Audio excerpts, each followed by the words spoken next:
you on just that. She is the founder of Gary Communications.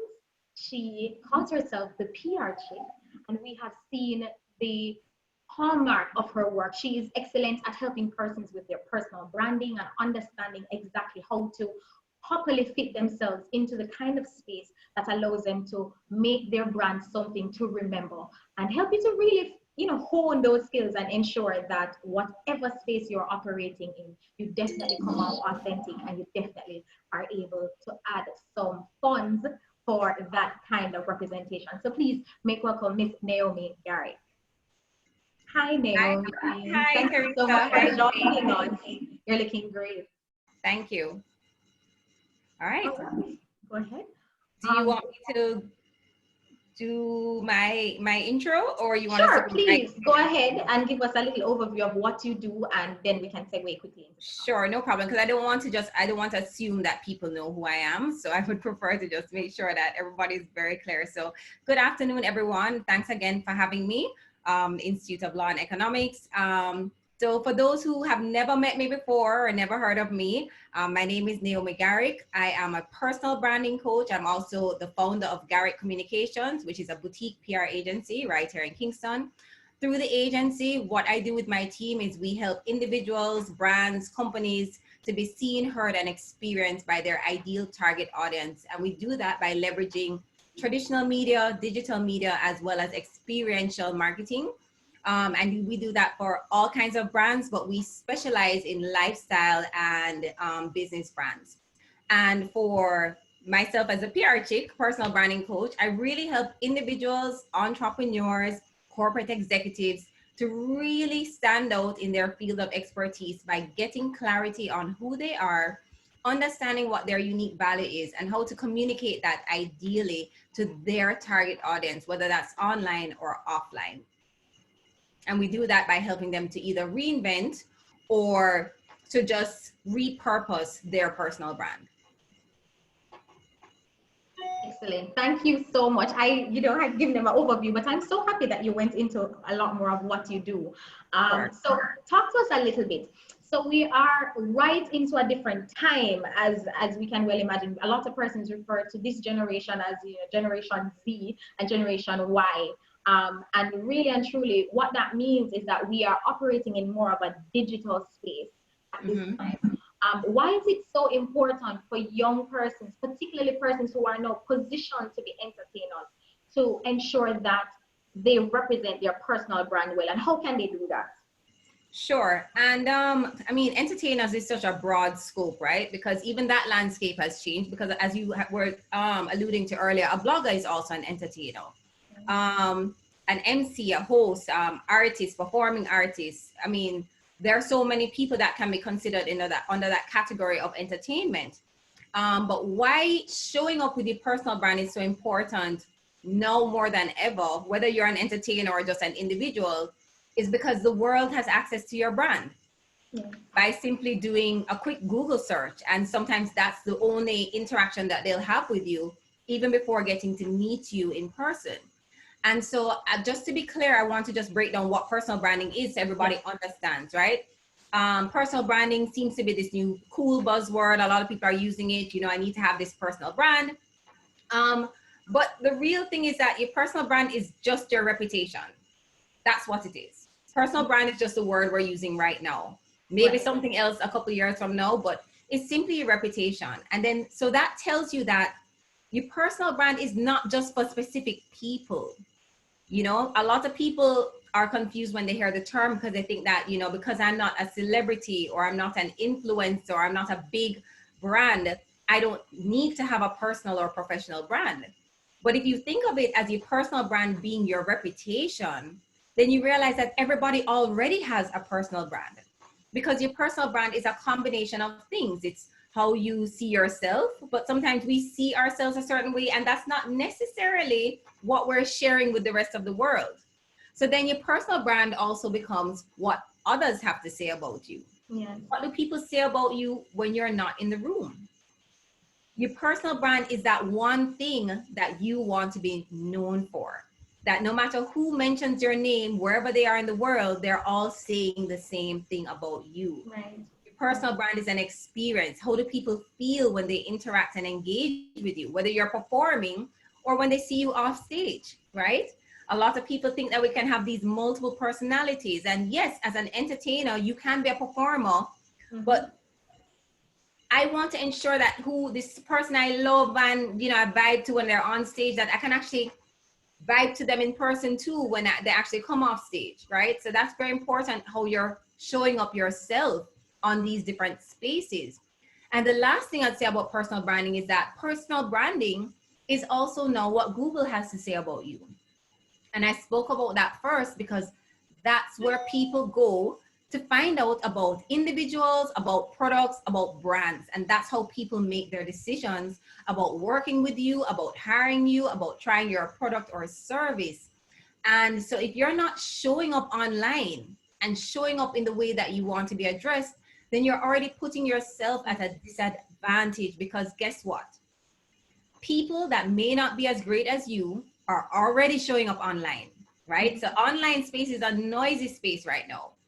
But people are being hired for opportunities that probably should have been yours. But if you're not there, they can't find you. And that's why that online space now is so important for every industry, because a lot of people make those decisions without even meeting you or speaking to somebody else about you. Yeah.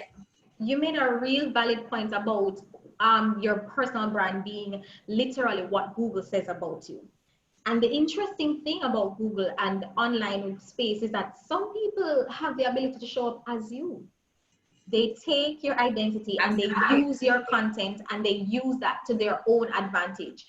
So share with us a little bit more on how, particularly since we're speaking to a lot of the creatives that are operating this kind of space.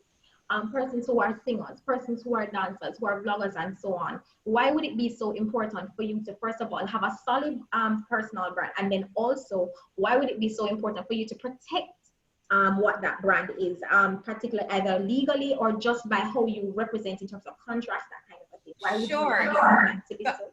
So I'll actually answer that with a quote. So my favorite quote about personal branding is what Warren Buffett says. He says that it takes 20 years to build a reputation and only 5 minutes to ruin it. And if we think about that, we would do things differently. But in this digital age, you can literally ruin your reputation like that, right? With a screenshot, with a tweet, with a voice note, with a video. The potential for bad news to go viral is ridiculous. And we've seen individuals, we've seen brands, we've seen companies, we've seen employees that have felt the effect of negative publicity online, right? Which have lost people opportunities, jobs, etc. And so that's why, whether it is legally or just you by yourself, because there's a lot of things that individuals can be doing to protect their brand, before even getting, a lawyer involved, even though that's also important. And I know we'll go into that as well. But it's just important that you are showing up in the way that you want to be addressed. And there are simple things that you can do. If you already know that people are searching for you online, well, first of all, before I even get into that, let me just walk through 3 quick steps to help you identify your personal brand. Because a lot of people still are like not sure about, how do I even know what my personal brand is? So I use this method called the Cvc method, and it's simply clarity, value, and communication. So it's first doing the hard work of understanding or getting clarity on who you are as an individual. What is most important to you? What are your core values?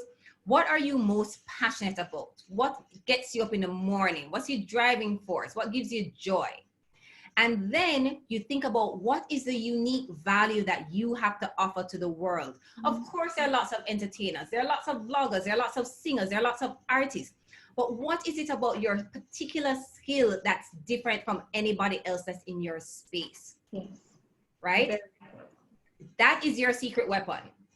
But you have to understand what that is first, because when you understand that, then you can figure out who is your ideal audience. And your ideal audience can't be everybody, right? Because everybody's not going to like you or need your services, and that's just facts. So you have to get very clear on who are you trying to attract? Who actually needs to hear your voice or see what you have to say? Because then that will take us to the 3rd step, which is communication. When you identify what your unique value is, what's your brand superpower, whatever that is, and then you understand who actually is your audience, then you can understand where to communicate this brand. You can figure out where you need to be showing up, whether it's online or offline. So you cannot be posting every day on LinkedIn when your audience really lives on TikTok or your audience really lives on Instagram. But you have to do the work to really understand who that person is so that you can know where they are, so that you can start communicating in the right spaces, right? And you want to be the person to do that, to tell your own story. And so that when other people share who you are, it actually resonates and connects with the person that you really, really are. So you have to be in control of the narrative for your brand. And so I think what's happening right now with just COVID-19 and how it has affected many industries, I'll speak specifically for the entertainment industry, which has been hit, I would say, just as hard as the tourism industry, right? Through my PR agency, we work with a lot of suppliers in the entertainment space because we host a lot of different types of events for our clients. That could be from the MC to whoever is doing the decor, to who is the welcoming band in the beginning, to who is the DJ that's going to play for the after party, to who is doing the actual setup and the lights and the production. All of those people are affected, down to the person that would actually break down and clean up the event after. So that's a huge industry that has been affected. However, and of course, you know, with social distancing, I'm not really sure how soon we'll actually really get to go back to whatever normal will be, even in that space. However, what I do think is great is that I think this has given everyone an opportunity to kind of slow down a little bit, right? It's almost like when I go to speak to companies that are doing like a redundancy exercise, right? I get in there and I'm like, guys, this is the time to be excited, because now you get a chance to really think about your brand, think about what you're doing, and see if there's a way to either reinvent what you're doing or to really niche down to figure out what your target audience is, or to come up with something totally new. We never had this kind of time before. So we've all just been going and going and going. And so this gives everyone an opportunity to slow down, reconnect with themselves and their businesses, and really figure out the best way to navigate this space. I think there are also great opportunities for people to now become more digitally savvy, because that is a necessary skill for anyone in any industry.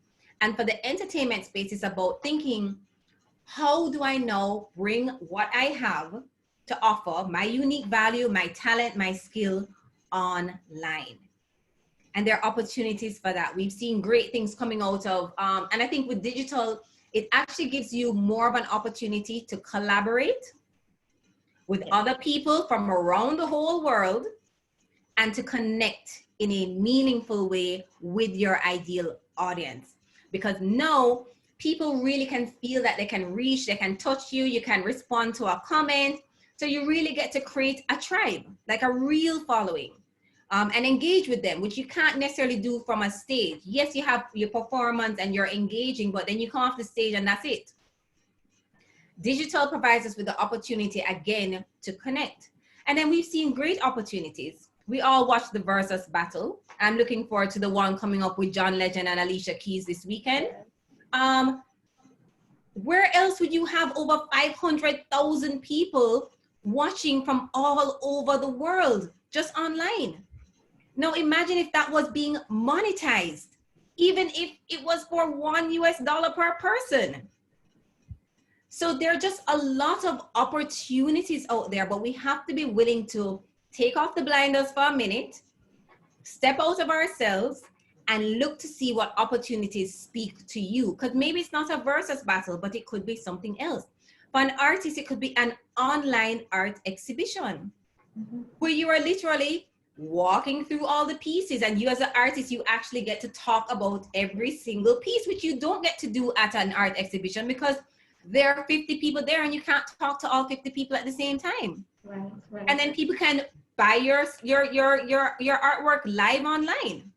So it's about getting even more creative. We see people like Carnival in Jamaica when they had like their Carnival Sunday anyway, but it was online, right? Yes, it's a different experience, but it was a first step at trying to reconnect with their audience. We've seen Agent Sasko do his acoustic live, which it was sponsored. Red Stripe sponsored that. So there's still a way to be online and make money. It's just in a different kind of way. Right. Terry Carell recently hosted an international event that she should have flown to Paris for, and she did it from her home. They shipped all the equipment to her, and she did her live hosting and emceeing right here from Jamaica, which broadcasted across the world. So it's for us to keep our eyes and ears out, to look within our space. An easy way to even figure out that space is look globally to see what other people in your industry are already doing. And you can mimic that if it works for your space. But there are lots of opportunities for your brand to be showing up in different spaces and different ways. We're doing this online webinar right now. For a musician, you can do a digital listening party. And then again, you get real-time feedback from everybody who's participating, and you can do digital downloads and ebooks, and there's just so much more opportunity, I think, that we were not looking at when we could physically connect because it wasn't necessary. So now when we connect physically, you have all these add-ons that you can add to your physical appearance that you were probably not thinking of before. I want to jump in here because you've really given us quite a lot to think about. And, you know, you will realize the level of emphasis, viewers, that she's placing on how much you can leverage the opportunity that the digital space affords you. Pretty much anything that you can do as a creative, you can now offer it in the digital space to a wider audience. If you can figure out, as she says, what your value is, what your position is. And what is interesting is that many creatives are doing this along with another stream of income, or perhaps just as their primary source of income. And so it's really very important that you have a consistent brand, something that people can expect from you, that is your value added, that is what they can come to expect. And certainly, if you can offer it locally, you definitely are getting an excellent platform to share it internationally. The pullback with that, though, is that your brand has to be consistent. We have a thing that we say in Jamaica that we don't like to do business with the small businessman because what? They're not on time. They don't, the quality of some of the things. Is that true? What are the things that you can offer? And if we're going to be offering it at an international level, which is excellent, how can you ensure that your brand is authentic? And I just want to make a point. I was looking through some of Naomi's work and some of your work, Naomi, and it has been very crisp. One of the things that I've certainly gotten from her brand is that she's very crisp, you know, very neat, and absolutely loves pink. And you see that everywhere. And that is something that is consistent. And though it may be something small, it's a value that is very important. Because when you are interacting with her, you can expect the crispness, you know. That is something that is being said. I've actually never met her in person. I've just been on some of her lives, but you guys will appreciate that. You too, as she has rightly said, are a brand. I wanted to segue quickly because you just have so many wonderful nuggets to share with us. We're talking about monetizing the talents that you have, young people, and the platforms that are available now for that. There's the Fiverr. There is just literally marketing a thing on Instagram. You can offer pretty much any service. An app developer can stay from a distance. I mean, you know, dancers, vloggers, you can video yourself and provide these services to persons. And I just want to ask you, do you think it is important, for creatives to get legal training, to get training in particular in their skill to protect their intellectual property or their copyright? So what I was saying, that's really interesting because one of my colleagues literally just did I watched a live that I'm actually writing some notes about, where they had a lawyer from Trinidad, and she was sharing her view on that specific topic. And what I would say is that not just for people in the entertainment space, but especially right now, individuals need to get educated about how they can protect their brand, especially online.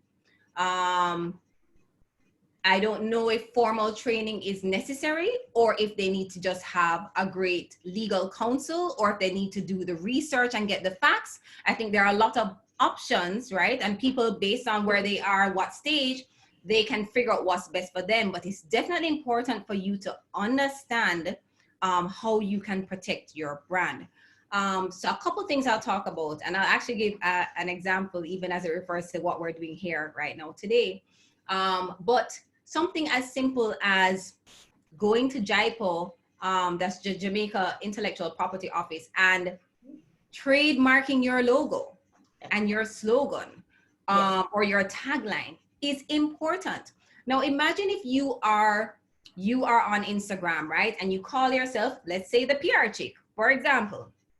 And I built up all this content for the last 7 years as the PR chick.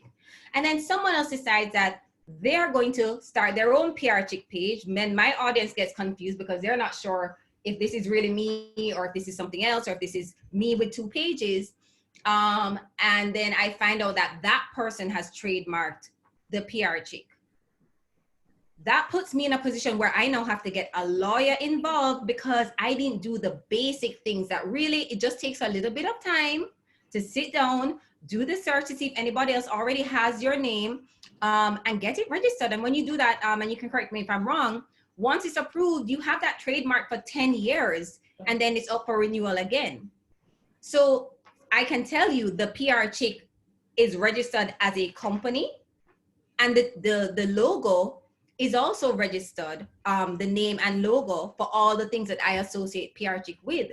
So someone can't just show up online or offline as the PR chick because I now have grounds to stand on that this is my brand, this is what I've created, I can show my content that I've shared online, and all the different things I've done. Plus I actually have the paperwork and the certificate to prove that this is my business.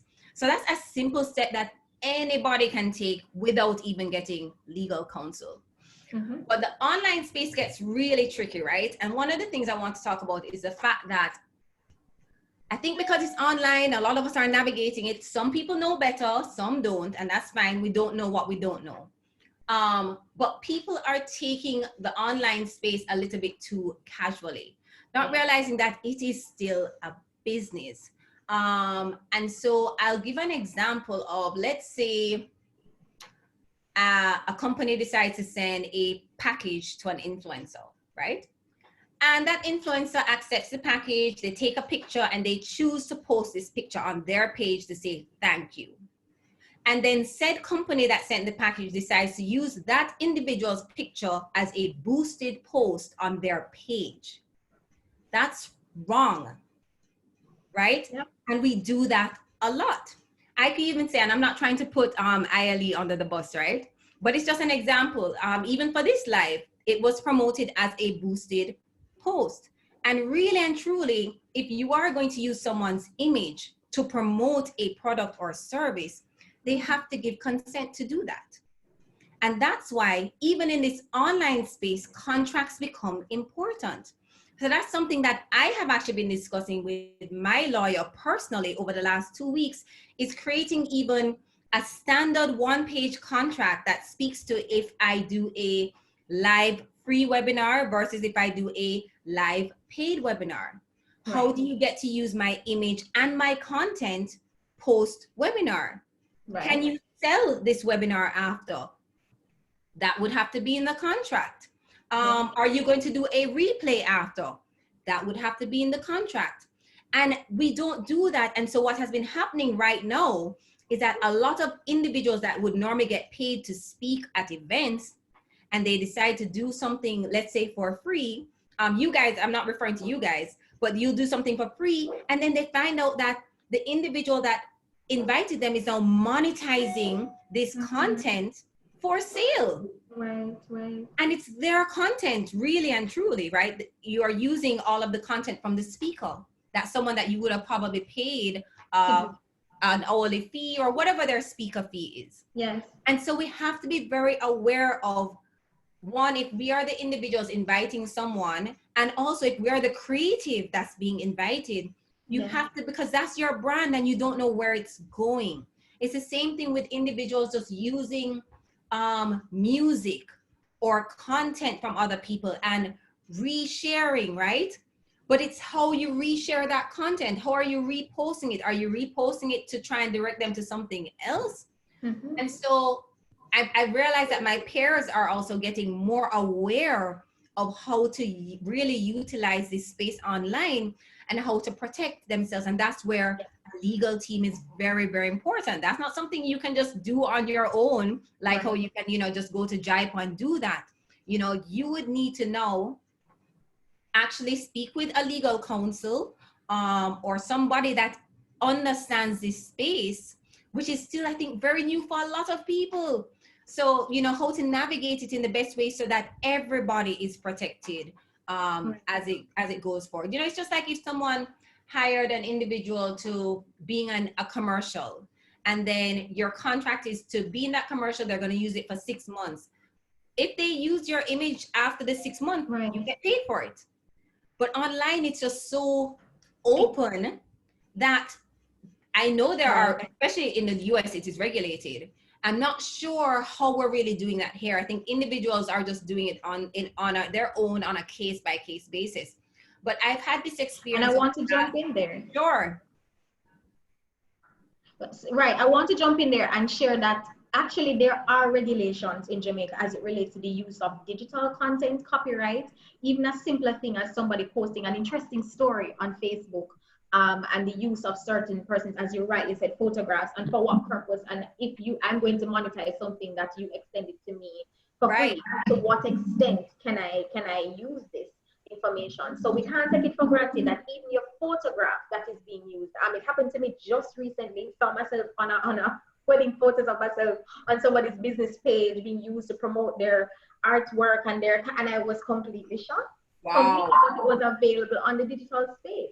Thankfully, they were absolutely open to just negotiating, you know, the fact that I don't want to be placed on it, or if I'm going to be. But the right thing would have been to ask first. Right. But there are regulations, and I want to be clear about that. As simple as even you making up a beat, as simple as you making up a dance move, as simple as you coming out with as fashion designers, even some of the designs. I don't know if any of you guys heard about the controversy with Bridget Sandals at one point. Persons using the same design that she uses, and she was able to be successful in that. And I want to really, because there are still people using that design right now. Yep. Well, she was not able to copyright all of the designs. Okay. But there was one particular design that she was able to copyright, which they cannot use the exact patent of. And that's why it's so important to ensure that certain things that you do, you look at, as you rightly said, the trademarking and the copywriting of those things. And we're not going to expect anybody to become a lawyer magically.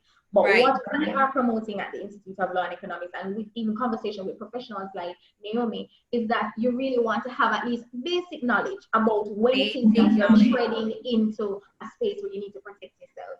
So she referenced the fact that she spoke to her attorney about a contract, but she knows she needs a contract. She knows that these are some of the things, the nuances that you want to be dealing with. And so anything that you can offer that originated in your mind is yours. It is, as long as it is authentic, it is your intellectual property. And that is where copyright and cyber laws come in, and trademark laws. And those are the kind of things that we expect that person should be at least more aware of. And there's a lot of money in it. I want you to know there is a lot of money in it. I don't know how many of us as young people know the song "We Run Things, Things That Run We" by Flurgon. It certainly came out before my time, but I love all these. And there's a song that goes like that. And Miley Cyrus just used like 5 words out of it. Things run, things we run, things don't run. With Miley Cyrus's song.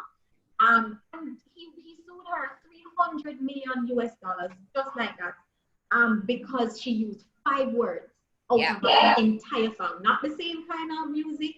It's pop as against reggae. Not the same exact verbiage, but just the same concept with a few of the same words. 5 words, and that was the lawsuit. $300 million. Now, at least he had the protective measures in place so that in case somebody used it, he could be compensated for that. And so can't underestimate it. We're not expecting to become a lawyer just magically because you're creative or anything like that. And we definitely are looking to offer ways to empower you to be better at protecting your creative intellect. Yes. Right. But as you said, it's about being aware, right? So that people don't take advantage of you, which is happening a lot. I work with, my agency works with influencers as well. And so we get into those situations all the time. So one of the things our lawyers actually drafting are standard contracts for all of those things that they get asked to do all the time. Yep. Even if a company wants to gift them with something, there has to be something to say that I'm not obligated to share, to post, to comment, or anything if you gift me a product, because we're not in a contract or a negotiation, or you're not paying me to do this. If I choose to do it, great, but I don't have to. Right. And so those little things are very aware. Even hosting or moderating an online summit, there has to be a contract in place for that, whether you're getting paid for it or not. Yes, absolutely. No, So I think that should be a whole nother webinar that you do, because that's very important. It's really, really important, and it's more relevant right now.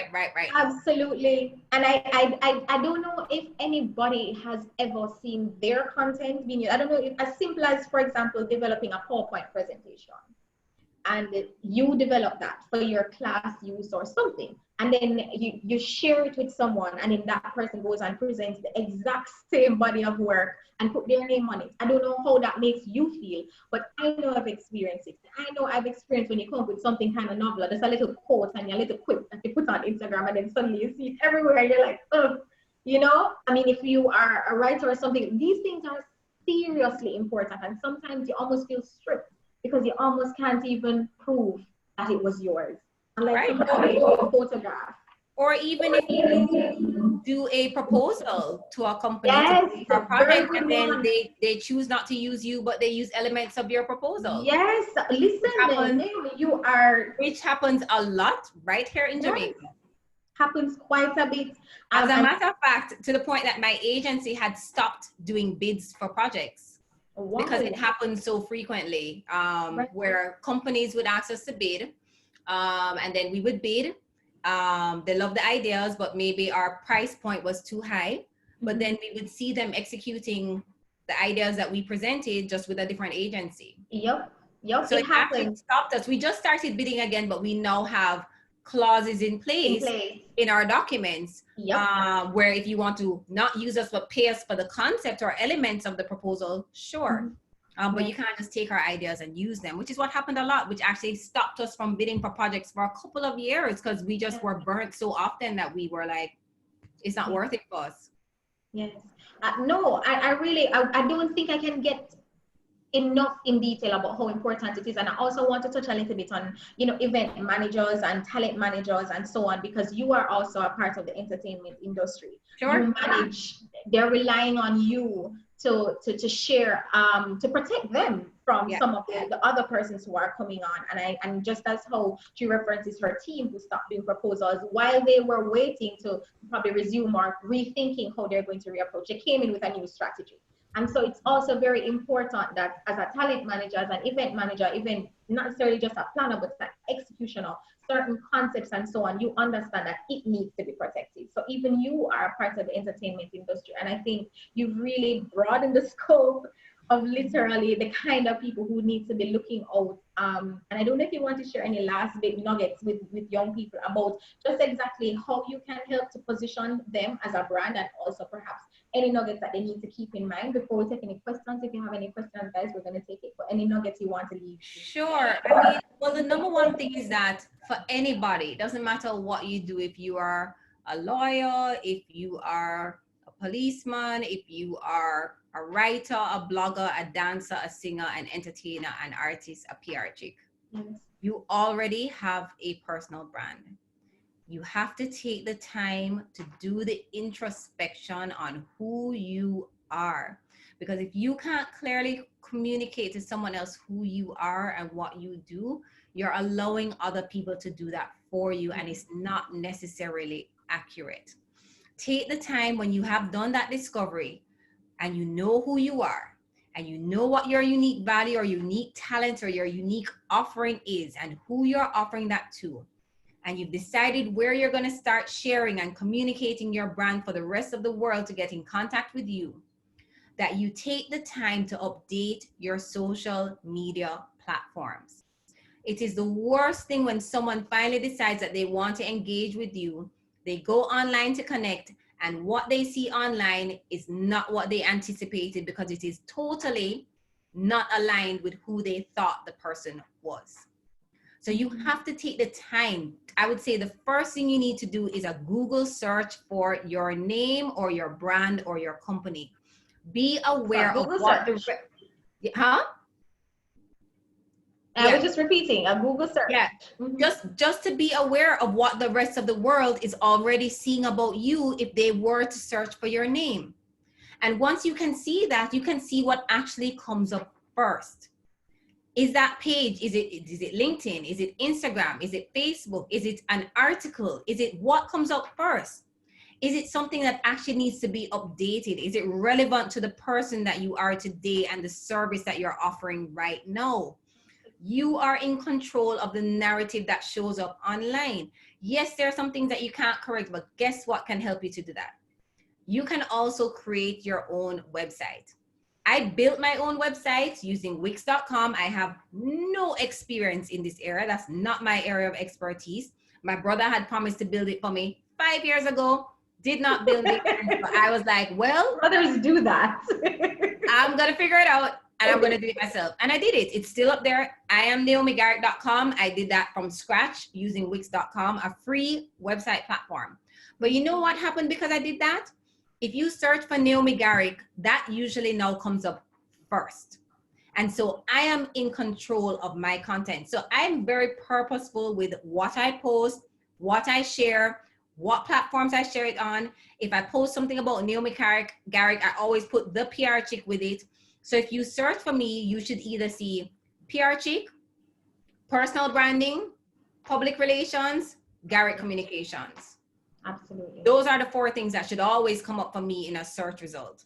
And so I'm very clear about what I'm promoting about myself and my brand. And I try to communicate that on an interview.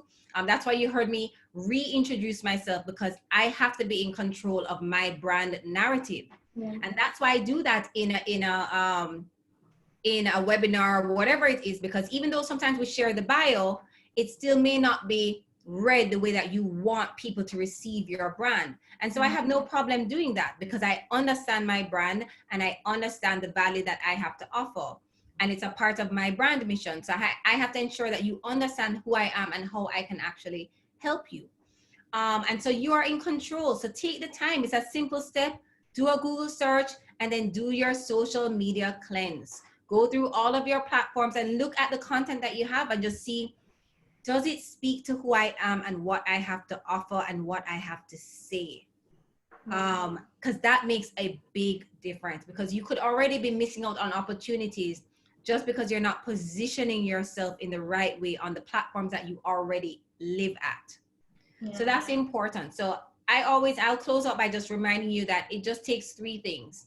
Understanding, getting clarity on who you are, understanding your unique value and offering and who your ideal client is, and understanding where they live so that you can communicate with them in an effective way, right? So it's just about being more intentional about how you're showing up, when you're showing up, and where you're showing up, so that you are actually showcasing your brand to the people that actually really need your product, your service, or your talent.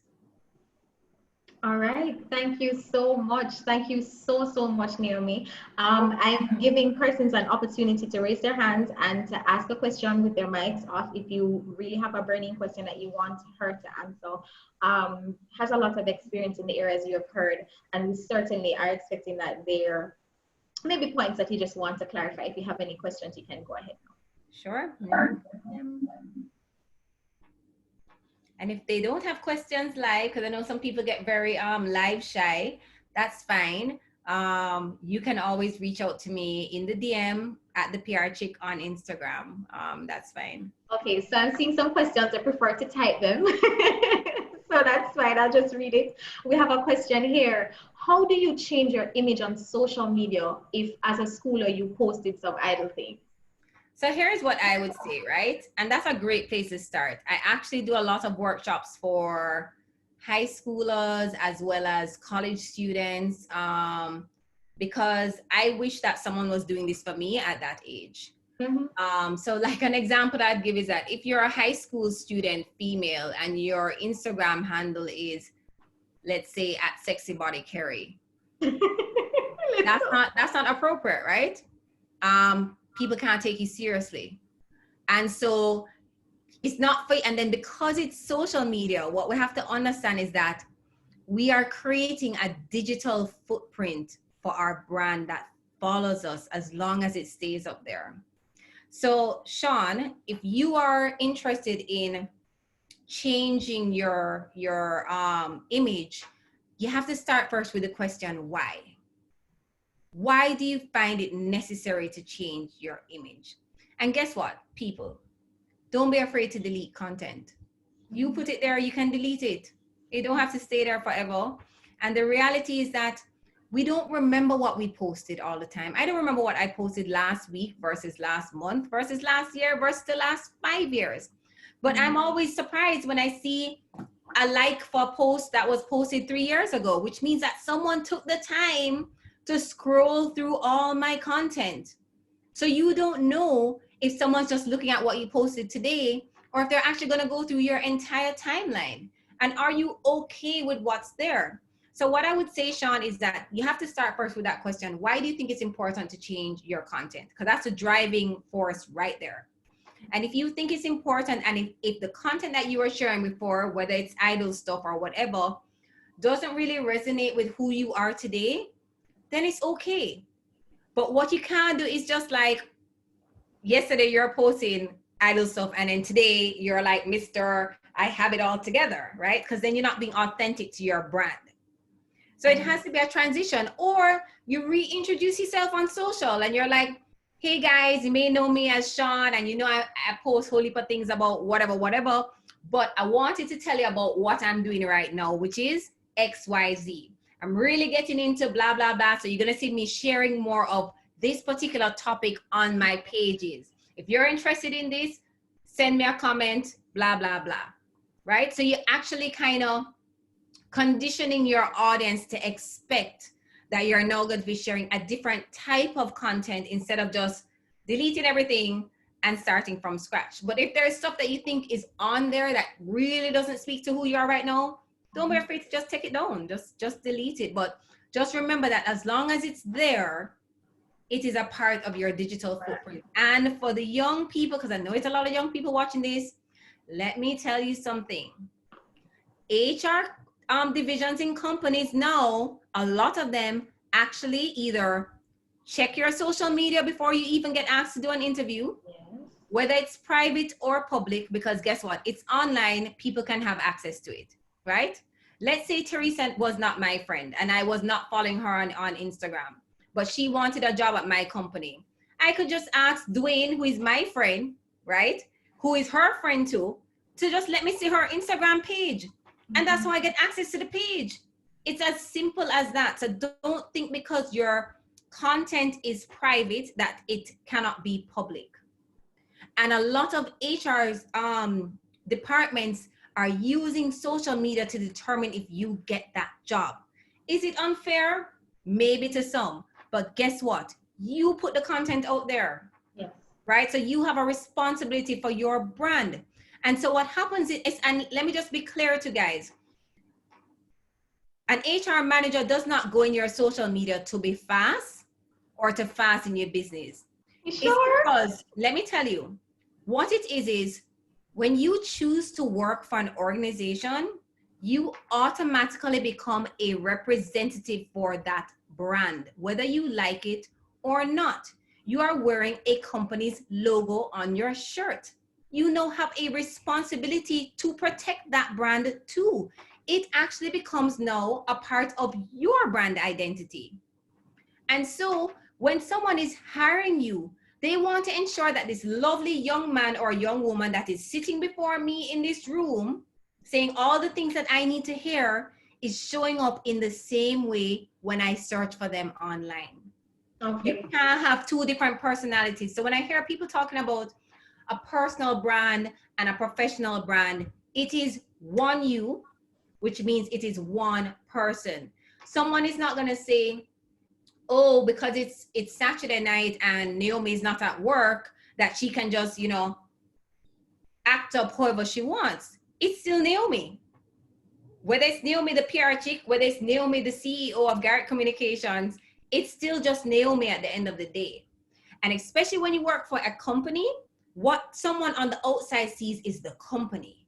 They don't see you. So they're going to say, you know, I saw this girl from insert whatever brand company you want doing this at this event. So now your behavior affects a whole company. So that's why, guys, people just don't want to be fast in your business. Maybe there are some people that want to be, but that's not really it. They just have to ensure that you are who you say you are. You've absolutely answered the second question that came about, you know, separating your personal and your professional brand. Do you find it, somebody's asking, do you find it difficult to separate the two? Well, you just said it's one brand. I don't think there's a separation, right? And for those, like, let's say an entertainer, right? So I would give the example of Spice, right? When Spice is on stage, Spice is Spice. Right. But when she's at home with her kids, she's Grace. Right. However, a lot of the Spice antics that you see on stage, she still displays in her personal life because it's a part of who she is, right? But I'm sure she's not going to be doing a lot of the things that you'd see on stage at home with her kids. But she's still the same person, right? She's giving a performance on stage, which we have to remember that too. She is performing. So for entertainers, it's slightly different, but not really. You are still that person, right? So we have to be very, very aware of that and just how we're showing up. You know, it goes back to you have to dress or show up the way that you want to be addressed by the rest of the world. Yes. All right. So think about that before you do or say things.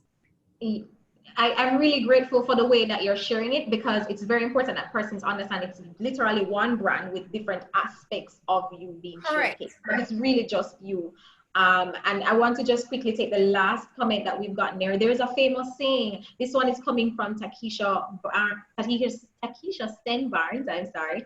There is a famous saying, especially in the entertainment industry, that who I am in that field is not who I am as a person. Who are we then when we're giving people more than one brand to contend with? Well, I think we literally just spoke about that when I gave the example of Spice, right? We have to remember that entertainers are just that. They are entertainers. They are actors. They are performers. They put on a whole show for us that we love. But and as I said, there are some of those antics and qualities that we see on stage that they take back home in their personal space. Yes. But we are all human beings. You find that there's so many people right now that are multi-passionate, or we call them multi-potentialites, right? Yes. Where, you know, we involved in so many different things. But it goes back to what's the one thing that you want to be known for, right? You can be known for all kinds of little other things, but what is the one thing that you want to be known for, right? That you want people to connect with your brand. What is your value? So we just have to remember that, yes, as a human being, we have the potential to be a lot of things, but it always comes back to who you are at your core and what you choose to share with people. Yeah. And yes, we hear that all the time, that when I'm on stage, Lady Saw used to say that all the time. On stage, she's Lady Saw. At home, she's Marianne Hall. And that is facts. Because we're not going to see what she's doing on stage in our living room with our kids or with our family, right? Yeah. But when she's time to go on stage, it is just like, so an example one of my colleagues gave was, if anybody's a Marvel fan like me, you watch the Avengers, Tony Stark is Iron Man and Iron Man is Tony Stark. When he's Iron Man, he has on his suit and he does all these things, but he's still Tony Stark on the inside, right? It's still Tony Stark. That's the same thing. Okay, so I absolutely love the points that you've made, and I'm really hoping that you guys found her responses very helpful. I found them very helpful, certainly. It's definitely one person with just different aspects of their lives on Showcase, but I want to believe that there's some identities that are a little bit far away from what brand you've represented, and I think that is where some of us have the issue with, you know, just separating what the person has represented themselves to be all this time, and then suddenly changing to something else, which you rightly said, it has to be a transition if you're going to change. Right. But guess what? We're humans, so if we're not changing, we're not growing, right? So there are a lot of people. So that's why in one of my bios, you'll say that I also help people to reinvent their brands, because a lot of people are reinventing themselves. I have a lot of colleagues that have transitioned into completely different fields that they weren't doing before. Because guess what? They took the time to really figure out what they really wanted to do. So maybe what they were doing for the past 20 years was actually not what they wanted to do and not what they wanted to be known for. But because of circumstances or whatever, that's what they ended up doing. And then when they took the time to actually really get clarity on that one thing that they should be doing, they were able to now retransition into this new space. But again, you have to be open with the communication and communicate clearly to people what you're doing. You know, it's a part of your brand story. All right. So with that, we just want to tell you a big thank you, Naomi, for coming and sharing with us, for being willing to mentor and mold and to just share your talent with the world. You certainly have a handle on this PR thing. I want to know if you want to leave any contact information for the person so that they can follow you on Instagram or any other piece of information before you go. No problem. So on Instagram, I'm at the PR Chick. So that's if you're interested in just personal branding information, or if you just want to follow me and see my dog Vader and my condensed milk eating dog Vader, and just things that are important to me, books that I like to read, whatever, then you follow Naomi Gary, or if you want to follow both. So I find that I had to separate my accounts because that's another thing. I have a Naomi Gary page, which I just post anything that I like or that's related to who I am as an individual, which includes personal branding stuff. But if you want only personal branding stuff, then you follow me at the PR Chick. And if you want only PR stuff, you follow me at Garrick Communications. But if you want a little taste of everything, you follow me at Naomi Garrick. And that's how I've had to separate the brands. But it's still just me. You're going to get the same look and feel, brand colors, everything, no matter what platform you go on, because that's who I am. Absolutely. On LinkedIn, I'm Naomi Garrick. And you can visit my self-made website. I am naomigarrick.com. Thank you so much, Naomi. Thank you so much for joining us. And we certainly look forward to, engaging you again and engaging you on some of the work that you are doing. You're doing an absolutely amazing job, and we have been privileged to have you. Thank you so much. Thank you so much. Enjoy the rest of your webinar. You too. Enjoy the rest of your day, rather. I will. All right. Bye, everyone. Thanks for having me. All right, gentle people, we are going to be sharing a quick poll with you shortly, but we are going to be having, before that happens, another expert in the field, and really a very well-rounded woman. I really don't know if I can do her any justice, but I'm going to attempt to do so by giving you a preview of some of what she's completed. Professor Rosalia Hamilton is the Chief Executive Officer at the Lasker Chin Foundation, leading in the innovative approach to breaking the cycle of poverty and crime, among at-risk youth in the crime-prone communities. In May 2018, she concluded a 10-year tenure as the Vice President of the University of the Community Service and Development at the University of Technology. That's what happens when you know things, you start to read ahead before you reach there, right? And also, she had also led in the USA-funded FIWI Jamaica project from 2015 to 2018, which was a 3-year national social intervention project. Prior to that, she was awarded professorship in 2008 for the University of Technology, Scotiabank Chair in Entrepreneurship. I will go on to say she has also been advisor to a previous government in Jamaica. I tell myself that I think she is learned in every aspect of world leadership, because entrepreneurship, economics, psychology, law, she has done it and she has practiced in it. So please make welcome Professor Rosalia Hamilton, who will be sharing a little bit more about how important it is for us to be equipped in a restructured economy in Jamaica. Prof, here you are. Thank you so much, Teresa. That was really great, what Naomi had to share. I must say I was captivated. Yes. First, let me congratulate you on the team. 21st anniversary. It's a nice milestone. Yeah. I know, Dwayne, I did not envision a COVID-19 scenario in setting up the Institute of Law and Economics. but I did envision the need for an awesome team like you guys.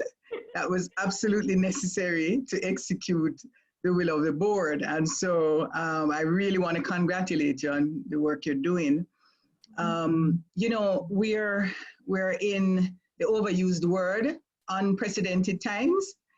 And it's important to put it in perspective in terms of where we are in Jamaica, where we've come from, where we are, and where we ought to go. And so a few weeks ago, I wrote this article about restructuring our economy.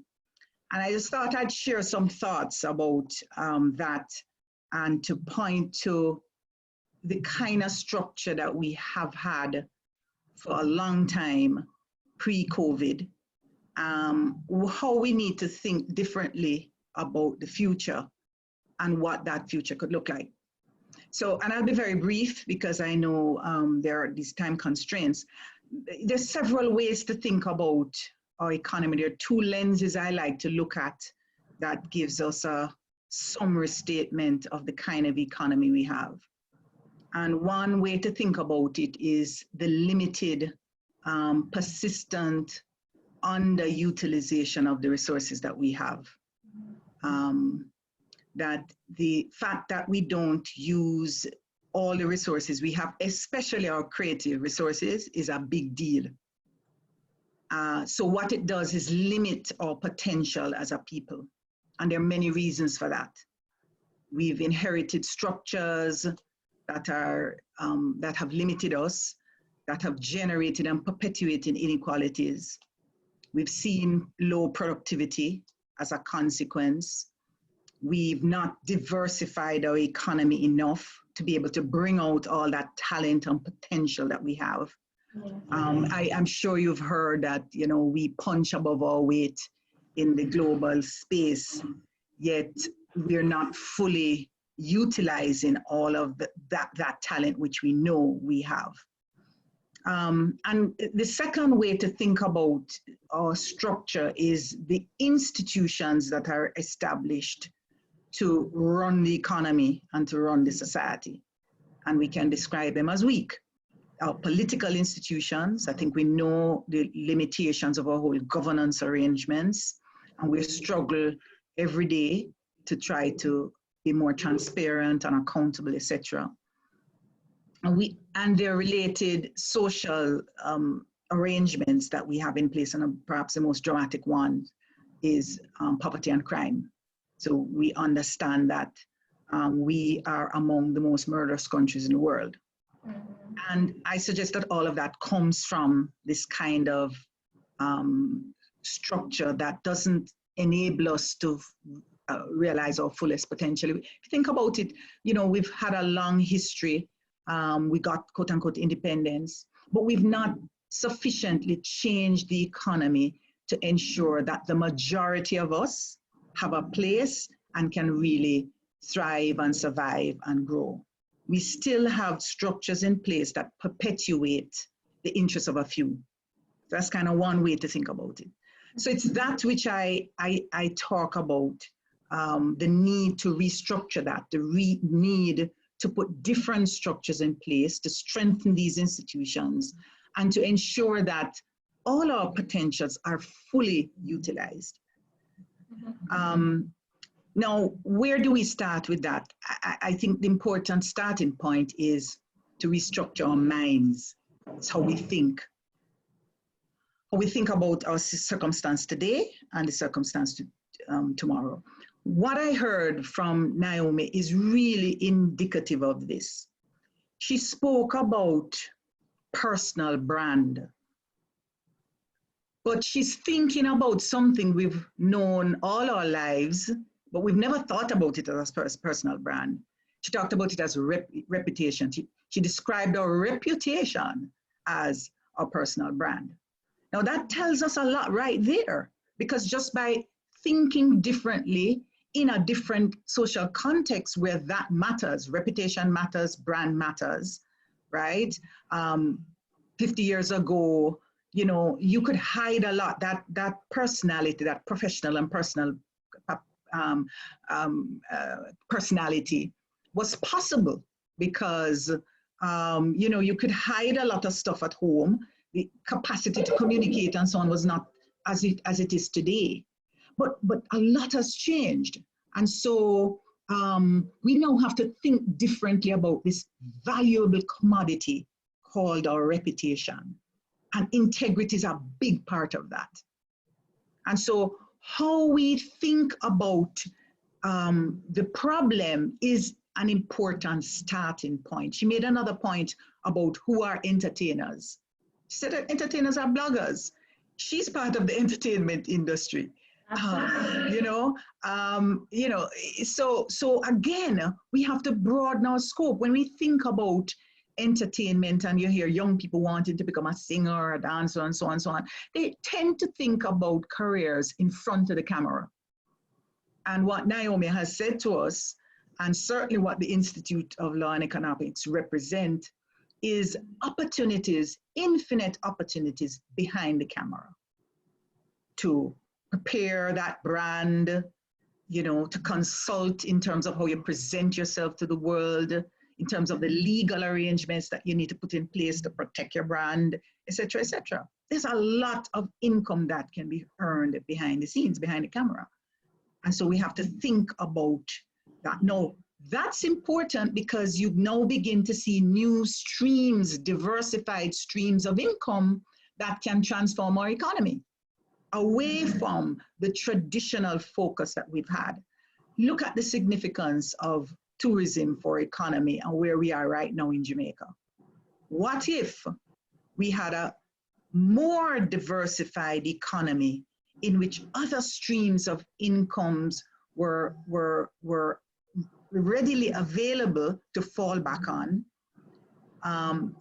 in spite of this pandemic? You know, one of the most important thing I learned from my father as a businessman, as far as I'm concerned, he's a classic consummate businessman, a man who turned him hand and make fashion, started life with 6 shillings and a hammer and did well at the end of his life. And he always said this: don't put all your eggs in one basket. Make sure that when things get tough, you have something else to fall back on. And anybody who running a business understand that. And so too is the economy. We can't focus on these 2 or 3 areas and find that when we get into difficulties in those areas, the entire economy collapses and the society is in trouble. Trinidad is now facing that right now with the collapse of the price of oil. Okay, so what is important then is that in this restructured space, we need new streams of income. We need new opportunities, much of which we have to create, especially because we have weak institutional arrangements, including governance arrangement, that limit our voice in the critical decision making that matters. And we can ask ourselves now, all of us here on this call, what access do you have to influence the decisions about how, when, and what kind of structure we'll have in post-COVID? You know, suppose you had, let's use the personal brand idea. Let's say, you know, listen, there's so many of us who need rebranding, perhaps because of what we've done in the past, but whatever. Let's just say we want to really build an industry called personal branding industry. How do we make that a national decision? What channels do we have? It could be a goldmine for us. So we have to think again about our governance arrangement. We have to ensure that we can hear the voices of our people, especially the most creative voices, because it is about creating that future. It is about making up the answers now more than ever. We've never seen this pandemic before. So none of us can say we're experts as to how to fix an economy after COVID. None of us. So we now have to really put our thoughts together, and we cannot leave out our creative industries. And so I think that it is when we begin to think through these things that we can end up a different place. last point I want to make on this in terms of the restructuring is this. So a few years ago, we didn't have something called a BPO industry, business process outsourcing industry. And we decided this is something that we should do. And the government chose to spend our taxpayers' dollars creating facilities, access, tax incentives, building out infrastructure arrangements, creating incentives for educational institutions to provide training, et cetera, et cetera, et cetera. A lot was done. Today we have a BPO industry. We can ask ourselves, what have we done to build as a government, in terms of the policy directions? We know how our industry started, the entertainment industry, music especially, right? It started not because there was a policy decision to create that industry, but because innovative people decided we have to innovate our way out of poverty. That's basically what happened. And the rest is history. The different genres of music that were created was part of that. Now, what if there was government policy to support it? What kind of industry would we have today? How prepared would we be to penetrate global markets, even now in the context of a COVID? So I use that to illustrate the point that we can put our minds together to build, create, and strengthen an industry, but we have to think differently about it. I want to jump in here. Sure. I want to jump in here. You've given us quite a few points on what a restructured economy really is. It's really, guys, just a very economic, technical term for, changing the structure of the economy to allow more streams of income and to adapt to a change in how the world operates. And she has really given us some excellent points on how we need to think, first of all, differently in order to be pliable to that kind of economy. I know you had an opportunity to lead, as you said, a 3-year project with called Philly Jamaica, which did a bit of work with a number of entertainers and so on. Have you found that Jamaican entertainers benefit effectively from their creative content when it's used locally or internationally? And if not, why? Well, I think what came out of that whole intervention was the absolute need to be prepared and to reposition current structures around how we train people generally, and in particular in the entertainment industry, to adapt to the current arrangements in the industry. It's rapidly changing. That's the first thing to note. And so you always have to be on top of these changes. But importantly, what it showed up was the need for people in the entertainment industry to be prepared, to really understand the changing nature of the industry and to prepare themselves to become effective actors in the industry. I think it also suggested that, yes, there is much more that we can gain. One of the things that I want to say is that, we are aware of the need to protect copyright and to protect creative content, but we can't overdo it. We can't overdo it in the sense that you never get a contract signed because you're making sure that everything is in place on unreasonable terms sometimes, such that people back away. We have to be careful of that extreme. But the point is made, and I think has been made. I think people understand that it is important to make sure that you can protect your brand, because the rare occasion where you can win a lawsuit like the one you pointed to, there are big dividends. But for the average person, it's the one step at a time, taking small contracts, making something here, building over time, like most businesses. Right. I think that's very important. It's definitely a process. But certainly one of the things that has become evident to me is that as entrepreneurs, as creatives, we need to ensure that there's at least a structure, something that we can build on, something that we can start with a foundation and take our time and build things out. And as you rightly said, it can become very nuanced if we stress all of the contractual areas. But a number of Jamaicans have seen brand Jamaica being used internationally, and there's no revenue to Jamaica for that. And that is why it's so important to just have a general structure in place and have a general understanding. And so I just want to emphasize again that viewers, we're not saying you become a lawyer or go and become a lawyer, but certainly have a general idea of what your field requires and how you, as Prof is saying, can adapt effectively to that field to ensure that you benefit from it and the world gets a view of exactly what you have to offer.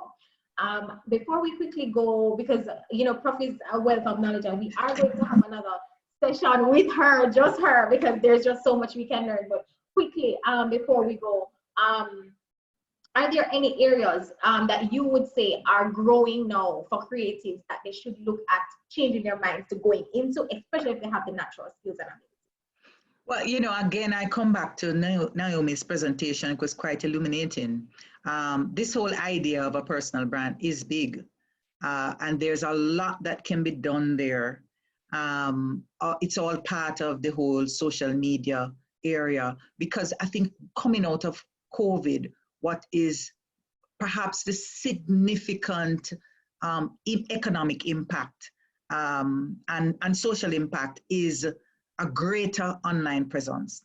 That's it. Because the very meetings that we used to have face-to-face, a lot of that now is going to be done online. The recent, versus that entertainment clash that was recently is another case in point, dramatic case in point about how you can have a significant performance online. Now, if you can monetize that by, staying in a place and having that kind of reach to millions of persons across the world, then more and more that will become the norm and the way we do entertainment. And so one has to be ready for that. And so the set of skill sets behind the scheme to ensure that such a performance is first class, is demanded, that can bring out the millions of people, will be demanded. And it's not easy to list them because it's evolving as we speak.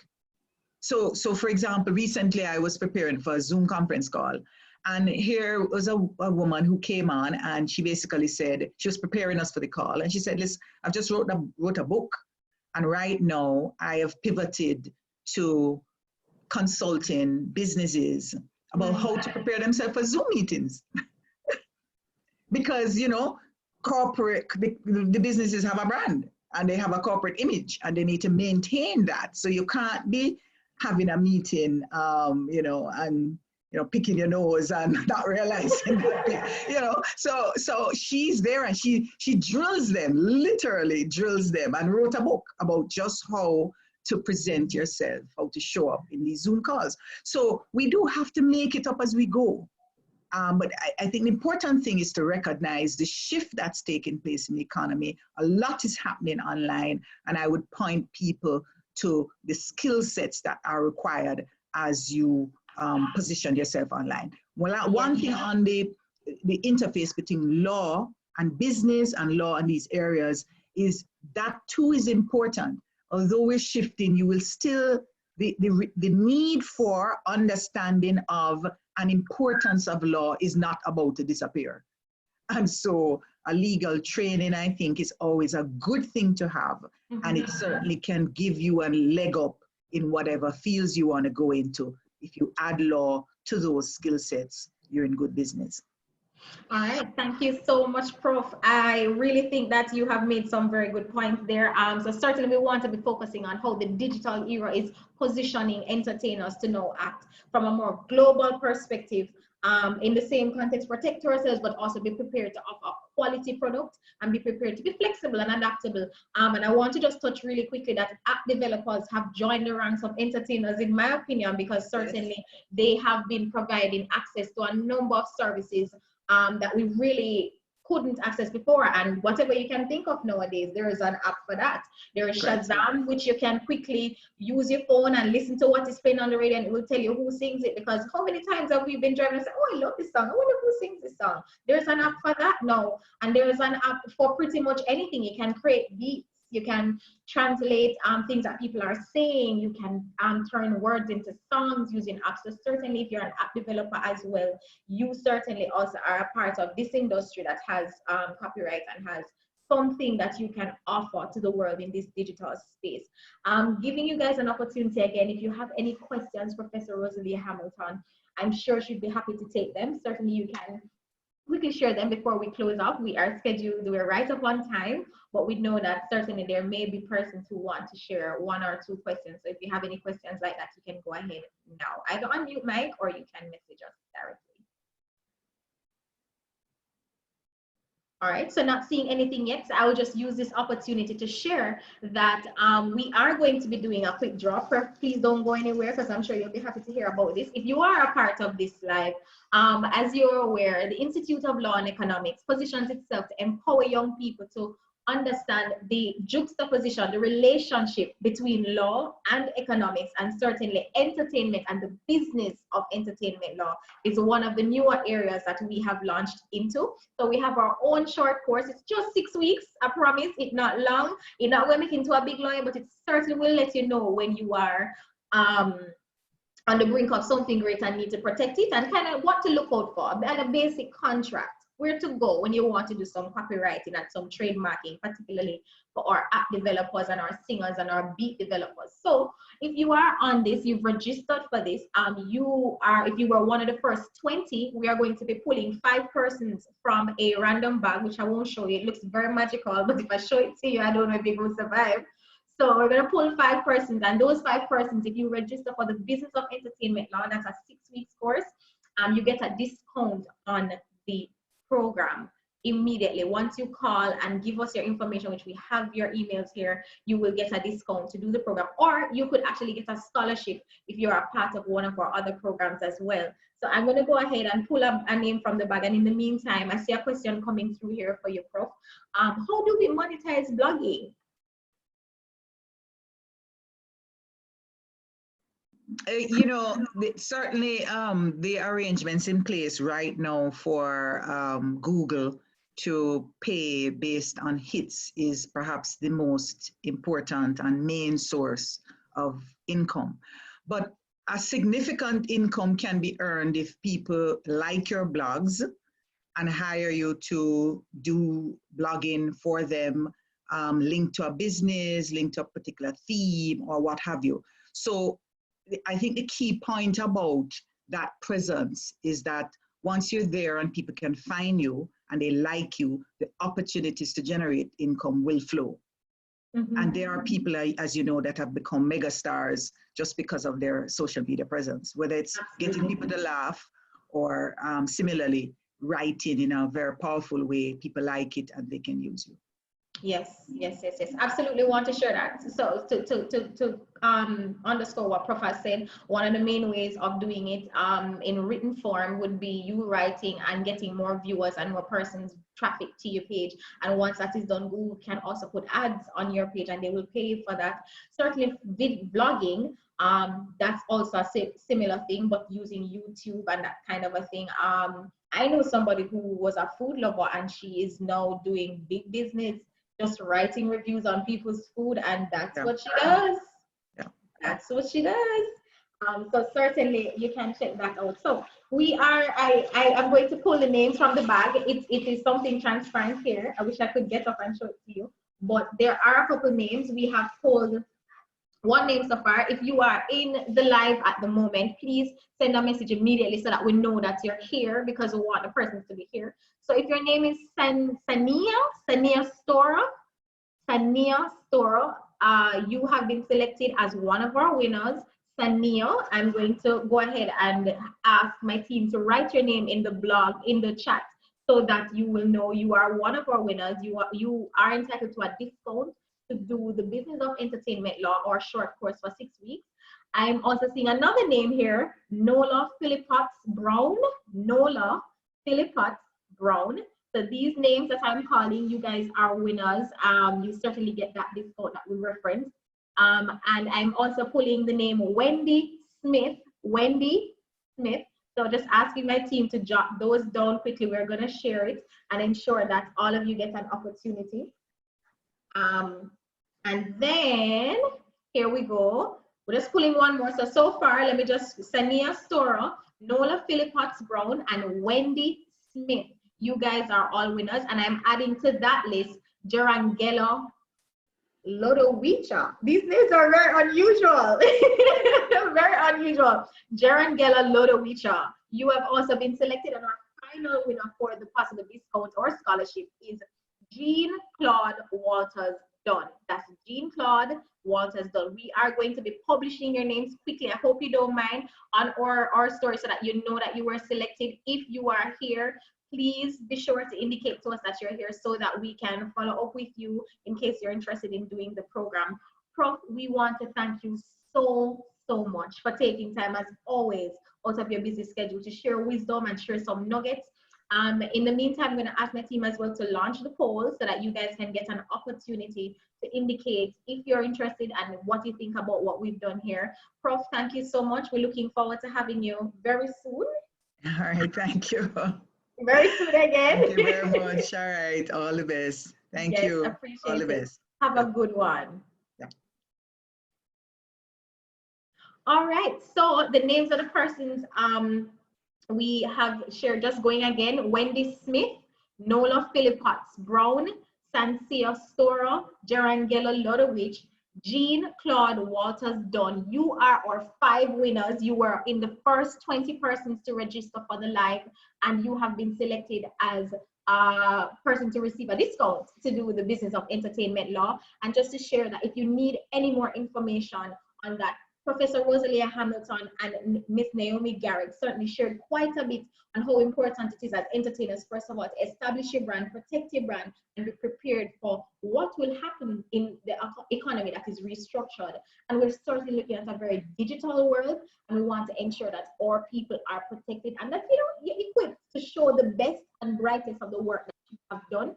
Thank you so much for joining us. There is a poll that we are launching. We're going to ask you, please do the poll before you go. It gives us an idea of what you think and certainly what we are to expect from the interaction. If you have any questions for me, my name is Teresa Taylor, Programs Manager at the Institute of Law and Economics. It has been my pleasure to host you, a pleasure to discuss with you, and we are looking forward to doing a number of these going forward as we are certainly in the time and space for it.